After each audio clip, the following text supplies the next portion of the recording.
Nasaksihan ng isa nating kababayan sa Israel ang walang habas na pamamaril ng militanteng grupong Hamas sa kanyang among lalaki. Habang balot naman ng takot ang ilang mga kababayan natin sa Gaza border sa sorpresang pag-atake ng grupo sa lugar. Alamin natin ang buong detalye sa ulat ni Dick Villanueva. Labis na takot ang naramdaman ng 4 na Pinay caregiver sa kibbutz Nahal Ozi sa Gaza border dahil sa nangyaring sorpresang pag-atake ng Hamas sa Israel. Ayon kay Sally Makadin, mahimbing daw ang tulog nila nang biglang makarinig sila ng alarma na Ziva Adom o Red Alert. Ibig sabihin nun, kailangan sa loob ng 10 segundo ay makapasok sila sa bomb shelter para makapagtago. Sir, sa ngayon, since na-evacuate kami dito sa kibbutz Mishmar, Haemek, we feel relieved po, and ayun po, feel namin na medyo safe kami dito, even though hindi naman talaga namin masabi since the attack was all over Israel. So, but for now sir, mas okay kasi nakakalabas kami, unlike nung nasa kibbutz kami is nasa loob lang po talaga kami ng bomb shelter, which is they call it here Mamad. Sunod-sunod na malalakas na pagsabog daw ng bomba ang kanilang naririnig at maging ang buong kabahayan ay nayayanig.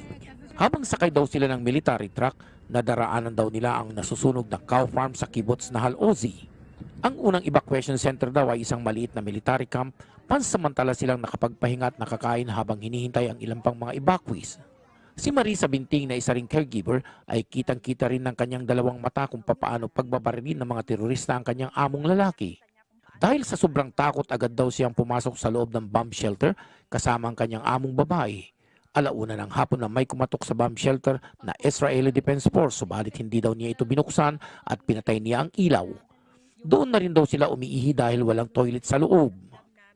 Ganap na alas 8 ng gabi nang balikan ulit sila ng IDF at saka lang niya ito binuksan nang nagpakilala na ito sa kanila. Yung sa part ko, naharangan kami sa kusina. Yung nakatayo ako doon, tapos may harang, so hindi nila ako nakikita doon. Pero wala po talagang nakikita sa loob kasi sarado naman po yung blind. So nagulat ako kasi bigla na lang may nagratrat doon sa bandang ni Lolo, doon sa inuupuan ni Lolo. Tapos si Lolo nakita ko na napaganon siya, napalingon siya doon sa may bintana, sa may kusina. Tapos biglang natumba uli siya na ganyan. So nakita ko lahat ng bala papunta sa kanya. Alas 4 ng umaga nang inilipat sila sa pansamantalang evacuation center sa kibbutz Mishmar Haemek North. Malayo ito sa war zone.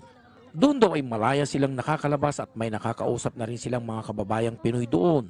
Mariing kinundi na ng France ang pag-atake ng mga teroristang Hamas sa Israel at nangako ito na tutulong sa Israel sa pagpuksa sa mga teroristang grupo.